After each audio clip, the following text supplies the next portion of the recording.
Alright then gang, in this lesson we'll be testing a brand new function, which this time is going to be an asynchronous function. And I've already created the function right here in a new file called loaddeck.js, and the function itself is called loaddeck.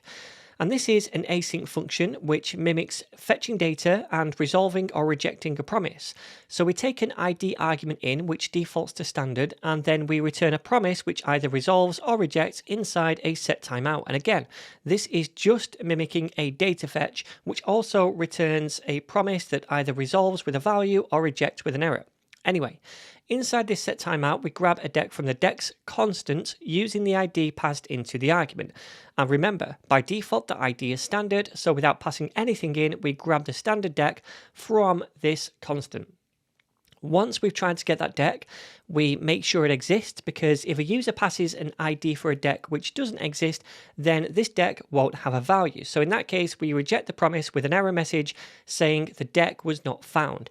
If it was found and we have a value for the deck, we create copies of suits and values arrays from the deck to avoid mutating the originals. And then we do a length check on those arrays to make sure there's 4 suits and 13 values. If not, then again, we reject the promise, this time with an error message that says expected 4 suits and 13 values.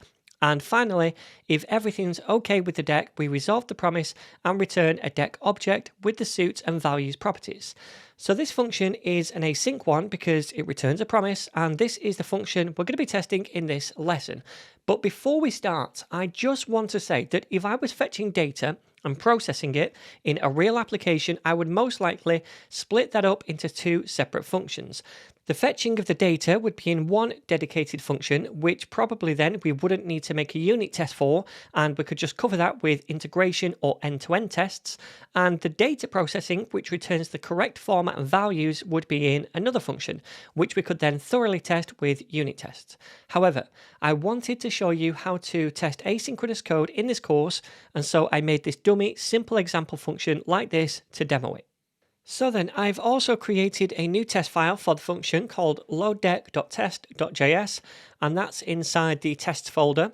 So inside that file, you can see I've already got a few things imported from Vitest, plus the loaddeck function as well.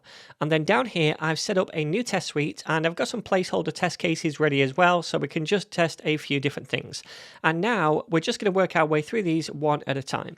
So the first one is a bit of a smoke test, just to see if the function does indeed return a promise. And again, this probably wouldn't be something I need to test in reality for a function like this, but I want to show you how we can test for promises if we ever need to.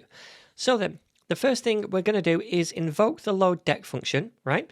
And we want to store its return value in a constant, which I'm going to call result. And then it's this result that we want to test, right, to make sure that it is a promise. So we can say down here, expect, and invoke this, and then we want to pass in the result value. And then we'll use the matcher to be instance of, which I think we've already seen in a previous lesson, and then we can pass in promise as the argument. So we're just checking here if the function does indeed return a promise, and when I save this file to run the test, we should see that it passes. So that was easy enough to do, right? We just use this matcher and pass in promise as the argument. Okay, so now I also want to test that this promise at some point resolves to some value which is defined. And to do that, I can say expect again and invoke it, and then we're going to pass in the result again. And then I can tack on the resolves modifier to tell Vitest to wait right here until the promise returned to this result resolves. And then we can chain on a matcher which tests against the resolved value. So I could tack on the toBeDefined matcher to check that when the promise does resolve, it resolves to a value which is defined. In our case, we resolve with the deck object containing the suits and the values. Now then, because we're telling Vitest to wait until the promise resolves right here, we have to await this line of code. It's an asynchronous expectation, if you like. And because we're using await now, right here, it means that the function that it's inside of, this one, as the second argument of the test case, needs to be marked as async. And that's it. Now we're asserting that the promise resolves to return a defined value, and if we save this file to run the tests, we should see that it passes. Alright then, so let's move on to this next test case, which says it resolves an object with these properties, which should be arrays of these lengths. So in this function then, we'll invoke the loadDeck function again by saying const, and we'll call this deck, and we'll set this equal to, and this time we're going to await the result right here. So we say await first of all, then we invoke the loadDeck function. And that means that right here, we won't be getting back a promise anymore, but the resolved value, the object containing the suits array and the values array. And again, because we're using await, we have to mark this whole function that we're inside of as async. So that's all we have to do if we need to make an asynchronous call inside one of these test cases. We just make the function itself an async one. And now this time, the loadDeck function shouldn't be returning a promise directly to the deck constant, because when we use await, we're waiting for that promise to resolve first, and then the value it resolves to is then stored in the deck. Now, in our case, that should be an object with a suit property and a values property, and both of those should be arrays of certain lengths.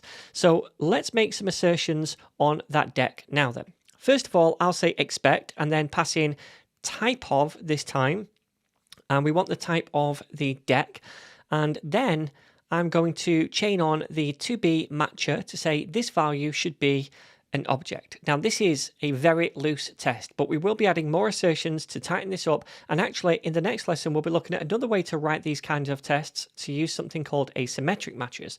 But for now this will do.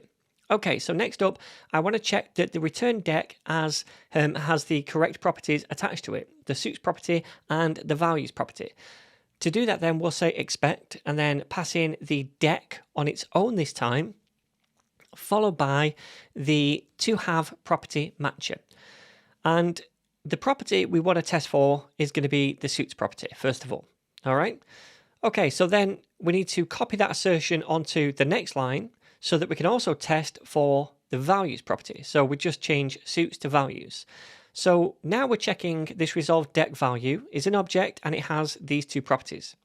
Next up then, I want to test the values of those two properties to make sure they're both arrays. And this time, I'm just going to paste in these two assertions. But we've seen things like this before. We're just using the array.isArray method to assert that deck.suits and deck.values should both be arrays. And then finally, I want to copy two more assertions from my course files, which are going to be to test the lengths of those arrays, because we expect the suits one to have a length of 4, right? And the values one to have a length of 13.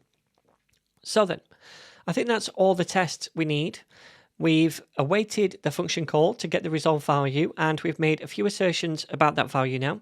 So now let's make sure the test panel is open. Then we can save the file and run the tests again to make sure they all pass, which they should do. Okay, so now let's move on to the next case, which says it supports another ID, e.g. Pokemon. So if we go to the function itself in the loadDeck file, you might remember that we grabbed the deck object from the deck's array by using an ID, which just corresponds to the property name of a single deck. So the default one was the standard deck, but we also have the Pokemon one. So we just want to test now if that works when we pass the ID into the function call as an argument. So then let's head back to the test file and fill in this test case.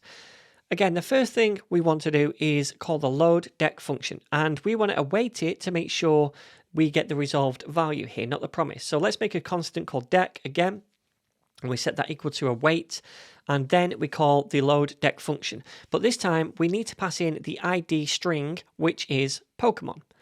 Also, we need to make this function an async one because we're using await.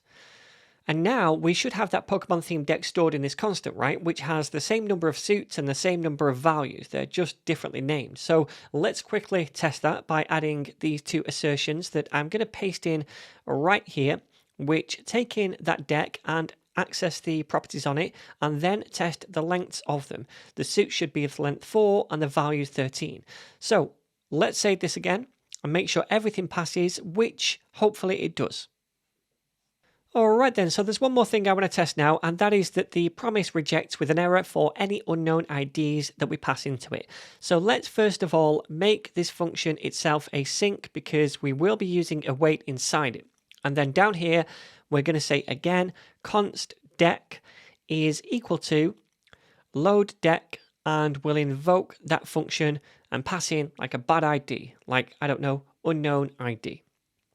Now this time, we're not awaiting that function call because we'll be asserting that the promise itself rejects down in the assertion, right? So right now, all we're doing is storing a promise in this result. And then down here, we'll say expect and invoke it. And we want to pass in that deck promise.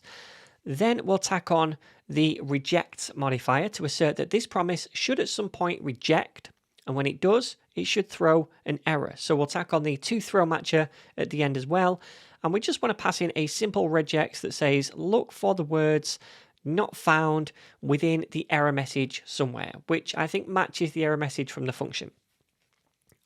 Now, because we want to assert that this promise rejects, we need to wait for that to happen by adding the await keyword right before the assertion, just like we did in the very first test in this test suite. And now, hopefully, this test should pass. So let's save the file to rerun all the tests, and hopefully we'll get green ticks next to all of them. Awesome. Now, if we changed this input value to an ID that does exist, then the test should fail because the promise is now no longer being rejected, but instead it resolves to a deck value. So that's good. We know all this works correctly. So let's change it back to the incorrect value and run the test again, just so they're all passing. And I think that is pretty much it for this lesson, my friends. Again, I want to stress that in a real application, I probably wouldn't structure my actual function code this way, and I'd most likely separate the fetch logic into its own dedicated function, and then I would have another function which takes in any fetched data and it processes it in a suitable way for the application. And then if I wanted to, I could go heavy on the tests for that function and not so much on the other one. But like I said before, I wanted to have a simple async function that I could use for this lesson to show you how to write tests for asynchronous code when you need to. Next up then, we're going to be looking at something called asymmetric matches.